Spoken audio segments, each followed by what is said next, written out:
imagine living in 2025 and not knowing what a mobile phone is, or not able to identify your own family members. عشان نشرك على التلفون يا اخي عشان يعرفوك انت من وين انت اخي؟ Imagine a place where death feels like a mercy compared to life.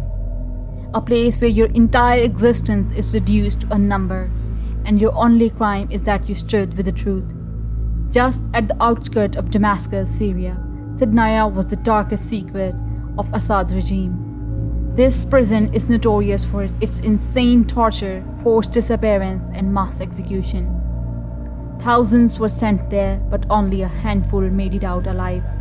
After the fall of regime of Bashar al-Assad on December 8, 2024, after 50 years, locals rushed toward the human slaughterhouse, aka Sednaya, to find their loved ones, hoping they could find them, if not their remains.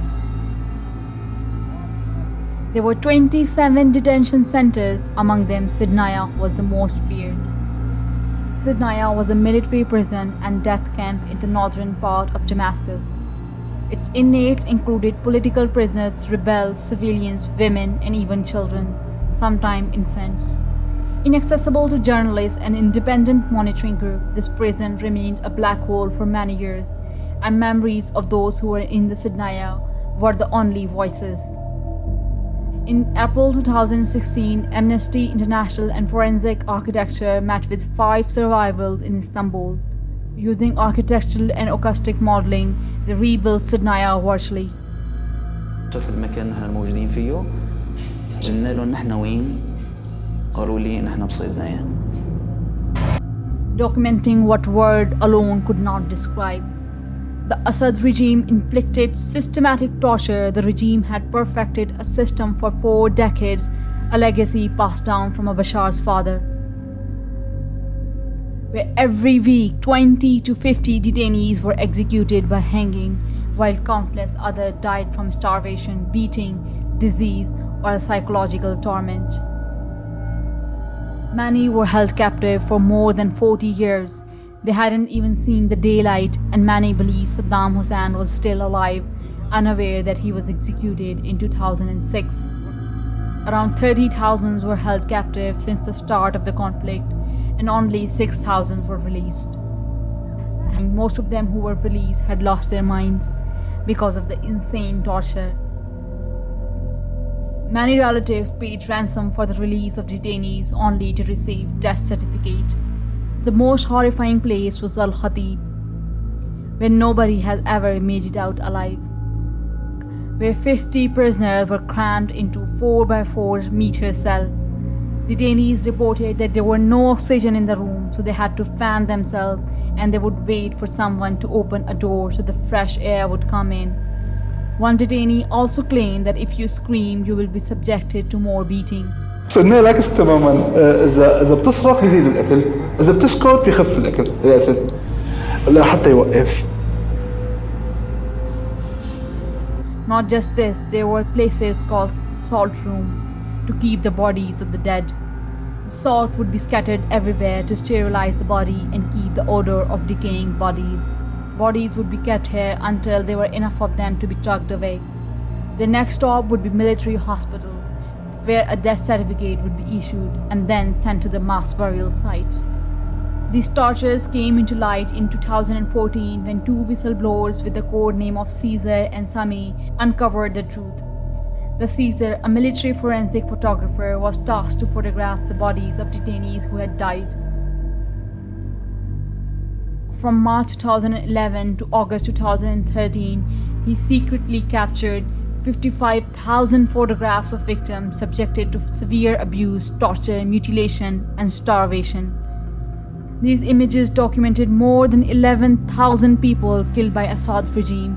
Most of the bodies have number tags and mostly were naked. The Caesar sent these photos with the help of his trusted friend Sami, often hiding them under his belt or shoe, to the Syrian national movement. By 2015, S&M shared these photos with Human Rights Watch, where FBI and forensic experts matched the metadata of images and confirmed their authenticity. The world got to know the darkest truth that shook everybody to its core. and lengths a man could go to achieve his heinous goals to maintain his fascist regime. But the regime leader Bashar al-Assad refused the And they have allegations. no proof who took the picture, who are the victims in those pictures, and so on. Like you can forge anything if you want now on the computer. So it's not credible at all. In 2015, these photos were made public so that the loved one of detainees can find the victims among them. Among the photographs of victim, a 14-year-old boy named Ahmed from Lebanon who came to Syria to attend his mother's funeral. While traveling, one of the officers found an anti-Assad song Al-Hayf on his phone. بقول له حمود إلي، بقول له أنت يا حيف مو تعال جاي وامسكوا موبايلاتكم انتوا يلا روحوا. راحوا الشباب اطلاقا واخذ احمد. And he was detained. His uncle tried everything, even paid a bribe of 14,000 lira. حكى لي بإمكانه هو يعني يجيب لي يعني يطلع لي إياه بمبلغ معين. قلت له يا أخي قديش يعني؟ قال لي 600. فقلت له خلاص يعني لو ما معيش مصاري بدنا ندبر ما في مشكلة. فكانت المفاجأة إنه بعد أقل من أسبوع بقول لي أستاذ ببشرك ابن أخوك حي وابن أخوك موجود بالمخابرات الجوية ووصيت عليه ووقفوا الضرب عنه. قلت له إيه بدي الولد أني ما قلت لك. قال لي لا يا أستاذ إحنا بس جبنا لك معلومة إنه حي ولا مش حي. أما إذا بدك تطلعوا له مبلغ خاص. قلت له ليش يعني؟ قال لي مش أقل من 2 مليون. But despite the effort, there was no success. Within Sednaya, detainees were deprived of basic necessities like food.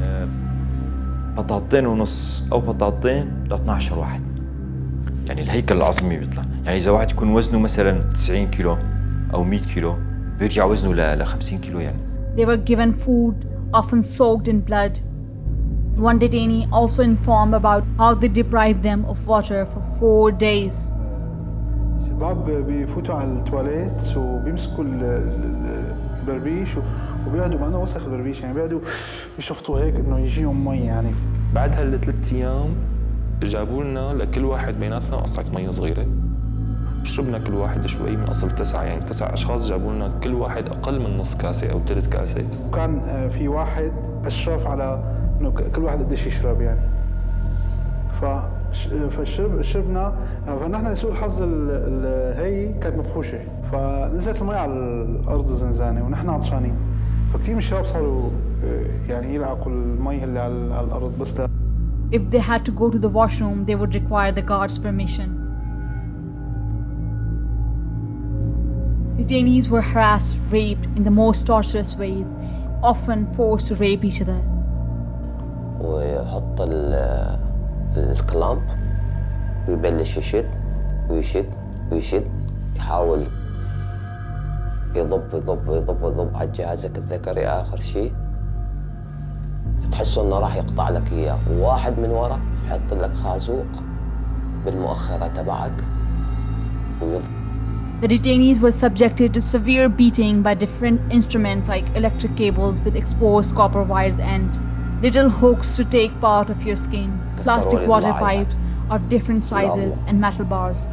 يطلع فوق ويدبج فوقي تحس هاي طق طق طق طق طق طق اضلاعك هاي لو يقلبك بالعكس على ظهرك يطلع يدبج فوقك دفر على وجهك بكاس بالعصي.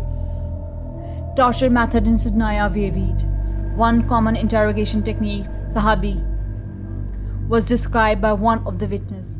They had me stand on the barrel and they tied the rope around my waist. Then they took away the barrel. There was nothing below my feet. They were dangling in the air. They brought 3 sticks. After they were done beating me with a wooden stick, they took the cigarettes. They were putting them all over my body. It felt like a knife cutting me apart. Other methods of torture consisted of leaving people in a stress position while beating them or torturing them with electricity. According to the inmates, the other prisons were to interrogate, but when that was done, you were moved to Sednaya to die. Former inmates also stated that the first prison he was at, prisoners were forced into cannibalism, but that prison was heaven compared to Sednaya. When the revolutionaries entered Sednaya, they came across a machine called iron execution press. It was later told that it was used to crush people alive, sometimes dead. قال كانوا هنا في مكابس بشرية. المكابس هاي نوبات يجيبون عالم بها طيبة يكبسون. أما الحراق والجوث الأسيد هاي من كثر الجثث والتصفيات ما يلحقون وين يحطونه ما يعرفون. Revolutionaries tried to free as many as people as they could, but some were underground basements that had electric doors and could not be opened and required professionals, but still there were many prisoners trapped in despite the effort. After the execution, bodies were transported into military hospitals, assigned numbers and dumped into mass graves surrounded by 3-meter-high concrete wall and guarded checkpoints. One graveyard worker described how frozen corpses were stacked in trucks so tightly that the guards set fires to separate them before burial. After Assad's fall, experts began digging these graves, hoping to extract DNA. For decades, Sednaya was a black hole of humanity, a place where prisoners prayed for death, a place where screams were silenced by walls and identities reduced to numbers. But the truth could not be buried forever. Caesar's photographs, survivors' testimony, and discovery of mass graves ensured that Sednaya would be remembered not as a prison but as a symbol of cruelty at its peak. And when the wall finally fell on December 8, 2024, the world stood face to face with the reality of Assad's empire of death. Sednaya was not just a prison, it was a factory of silence, a place where humanity was dismantled, and whose memory will forever scream louder than the wall that tried to contain it.